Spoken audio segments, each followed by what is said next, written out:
Үздік әндердің сайысына қосылған жас әнші Антон Самойлов тыңдармандарына «Сүйем сені ғана» әнімен жақсы таныс.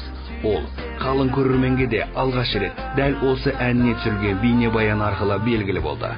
Жақында ол тағы бір қазақша әнге бейнеклип түсірмек. Ал бүгін орындалатын «Сүйем сені ғана» әні саз әлемінде сәттілік алып келеді деген үмітте.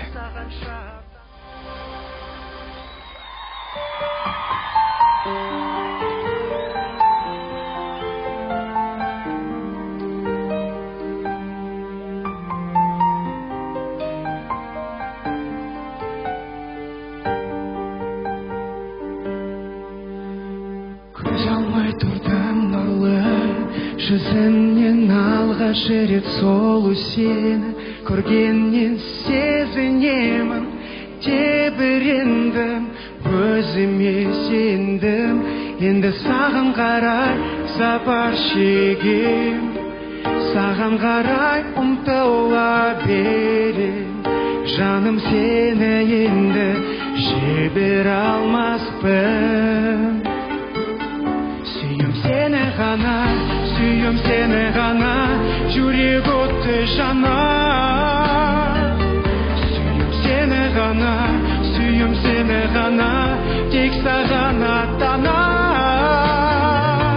Бірге болмасақ та, көңіліңе сақта, әрқашанда сен жанымдасың. Ән салам, саған шаттанам, тек саған.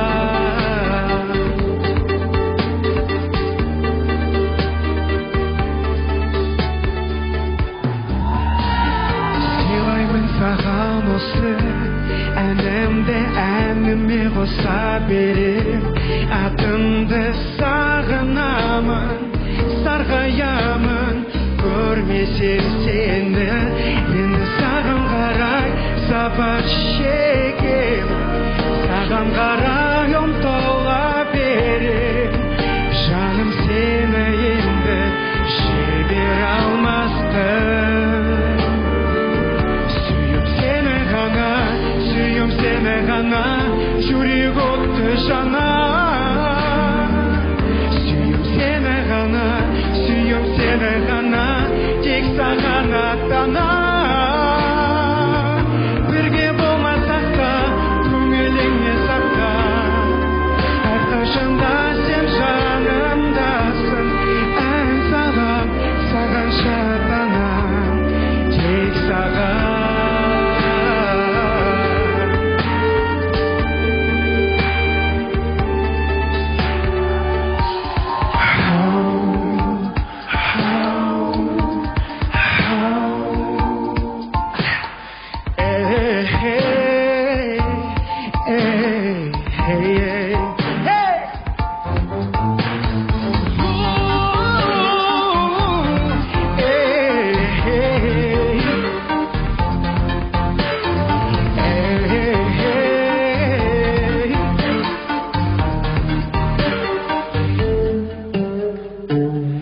Сүйем сені ғана,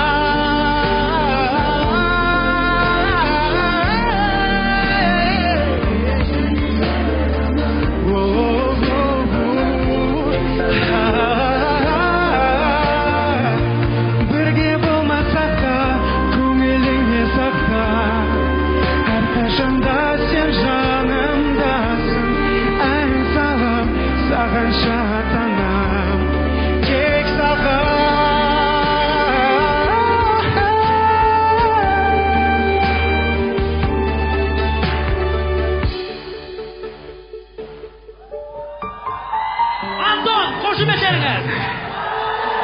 Тамаша ән, тамаша орындалуда. Қазылар алқасының пікірі бар. Тыңдайық. Баянға, кешіріңіз, Бағым ханым. Возможно, это хит. Я видела, что девочки поют «Сүйем сені ғана, сүйем сені ғана». Очень приятная мелодика у этой песни. Единственное, Антон, что опять? у мелизмов все равно должна быть тональность. Есть мажор понятие, есть минор. Не нужно диссонировать так по мелизматике, бегать непонятно в какой тональности. Это немного такая ошибка. Она, возможно, кому-то незаметная, но профессионалы обязательно это заметят, да? Мен қазақша ән айта алмаймын дегенде мақтаныш көретін бір қазақ сымақтар бар ғой біздің эстрадада. Солардың 10-ы бір Антонға татымайтын шығар, себебі мен Антонды білем, бұдан басқа қазақша әндер де бар. Ол қазақтың халық әндерін айта береді, барлығын айта береді. Енді жаңағы үнжу айтпақшы, Антон өкінішті де, әдемі ән, сөзін бір есі дұрыс адамға жазылу керек, мына үшін не ұйқас жоқ, әңгіме де бәрі. Сондықтан мен қазір 8 қоямын, бірақ ол саған қойған бағам емес, ол әннің сөзіне қойған бағам деп білесің. Жақсы ма? Рахмет саған үлкен. Жақсы. Не айтасыз бүгін енді мынау Костюм туралы енді ештеңе айта алмайсыз. Ештеңе айтпаймын, иә. Ол жағынан. Жақсы. Бой десе бойғандай, иә? Сой десе сойғандай. Түр келбеті де, дауысы да өзіне жарасқан, жарық жұлдыз болуға туылған адам деп айтып жатады ғой. Сондайға сай келетін адам деп көремін мен Антонды. Бәрекелді, тамаша. Бәрекелді. Қалқаман пікірін тыңдайық. Негізі басқа Қазақстанда қазіргі жағдайда басқа ұлттардың қазақша сөйлеуі таңғаларлық жағдай емес, қазақша сөйлемеу таңғаларлық жағдай болу керек. Сөйлеу керек, бәрі қазақша ән айту керек, қазақша енді. Сондықтан бүгінгі тәуелсіз Қазақстанның 20 жылдық тарихы бар кезде 20 жастағы жігіттердің қазақша ән айтып, қазақша сөйлегені өте қуантады, сөз жоқ. Рахмет. Қазақ алқасы пікірін білдік. Барша қазақ алқасына енді ондай сұрақ қойылған емес. Негіз жалпы Антонның қазақша сөйлегеніне таңғалып отырсыздар ма деген. Жалпы әніне бағасы қандай екен? Не жадничай. 9, 8, 10, 8. Сарапшыларымыз бар. Не айтасың? Сонымен Игорь өзіңнен бастайық. Бұл жерде енді Игорь, вас лучше называть сахаром. Да, конечно, можно. Слаще. Сахар, что скажете? Антонның өлеңі керемет. Мысалға, Даша Суворованың әні бар ғой, «И до утра опять не будет спать». Міне, осы жерде қайырма құтқарып тұр әнді. Керемет қайырма, қайырмасы хит болатын, нағыз. Просто барлық жағы ұялы телефондарды, жағы радио динамиктерді жаратын осы керемет ән деп білем. Ринат, саған рахмет. Осы жобада сен жақсы әндерді сүзгіден өткізіп жатсың. Бірақ мені бүгін мына сұрақ ойландырып тұр. Қазір Антонға сен 8 қойдың. Қалқаман аға да сенімен келісіп 8 қойып отыр. Жарайды, сөзі өлеңін жазған ақынның өлеңі сендерге ұнаған жоқ, сіздерге ұнаған жоқ. Сіздерге бұның өлеңі қаншалықты ұнаған жоқ, және бұл өлеңнің ішінде қанша қате бар? Соны айтып беріңіздерші маған. Асқат, қазақтың өлеңінде қарапайым ұйқас деген. Жоқ, мен келсем, қате бар. Қанша қате бар? Ұйқас деген нәрсе болады да өлеңде. Жоқ, білем мен, шалыс ұйқас, ол ұйқастың түрлерін де білем, Ринат, мен. Енді ұйқас жоқ болса, ол қалай әннің сөзі болады? Жоқ, сен маған сол кемшіліктерін атап берші. Ұйқас жоқ бұның. Ұйқасы жоқ. Ұйқас жоқ, бәрі. Одан соң. Ұйқасы жоқ. Ұйқас жоқ, екі рет қайталай береді. Сапар шегім, саған аттанам дейді. Айтты. Тағы да қандай кемшілік бар? Мәселе кемшілік, өлең жоқ болғаннан оның ішінен не іздейсің? Онда неге сіздер 8 қойсыздар, неге 1 қоймайсыздар? Өлең жоқ болғаннан кейін. Неге сіздер 8 қойсыздар, неге 1 қоймайсыздар? 1 деген ұпай жоқ бұл жерде. Қанша деген ұпай бар? 8. Ең төменгі ұпай қандай? Енді қараңыз, егер әні де нашар болса, ол 5 алатын еді. Әні де нашар. Бұл жерде біз тек қана сөзі 5 деп ән далаға, композитордың еңбегін далаға тастай салмаймыз ғой. Түсінікті, сонда мелодиясы әп-әдемі ән да. 8 қойдыңыз, сонда әніне 4, яғни өлеңіне 4 қойып отырсыз. Жоқ. Жақсы, бұл жерде жігіттер әніне 7 қойдым, өлеңіне 1 қойдым. 1 қойдыңыз. Мен де соны естің білген, яғни сіз өлеңіне 1 қойып отырсыз. Тамаша. Бұл әннің байқауға шыққанның өзі бір жетістік деп білем. Екіншіден, қазақ тілінде қазақ қыздары Dawson International ән айтып жатқанда менің түсінбейтінім анық. Айсел деген, или Айсыл дейтін бір әнші болды.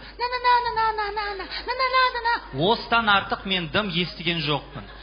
Ол әншінің өзіне байланысты қалай жеткізеді. Мүмкін Антон бұл әнді жүрекпен сезіне алмаған шығар. Бірақ қайырмасы қайталайын керемет. Тамаша, Дина. Марат. Оба. Бәріне келсесің бе? Бәріне келсем ғой мен.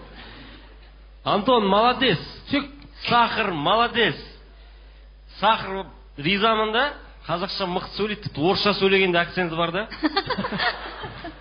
осындай жігіттер бізде көбейе берсін. Жалпы енді он, наверное, с Шымкента просто, я с Алматы, поэтому... Да? Ақтау. Он Ақтауский. Негізі жалпы не дегенмен жалпы қазақша білсе де білмесе де жалпы талап білдіріп кішкене қазақша ән айтып жатқанның өзі менің ойымша не дегенмен енді 20 жыл өтіп жатыр. Сөйтсе де бұл үлес қой, сөйтсе де. Қазір сахнада бұндай жігіттер көп емес. Бәрібір. Қазір мүмкін осы жігітті көріп, басқа орыс жігіттер тағы қазақша ән айта бере ме? Мүмкін осындай жігіттердің арқасында жай ақырындап басқа ұлттарды да қазақша сөйлетеміз бе деген үміттемін. Рахмет, Марат. Егер Антонның осы әні өздеріңізге ұнаған болса, жыл әніне лайық десеңіздер, қазірден бастап ұялы телефондарыңызды алып, 60-10 нөміріне 704 сан SMS-пен жіберіңіздер. Антонды бірге қолдай, құрметті көрермендер.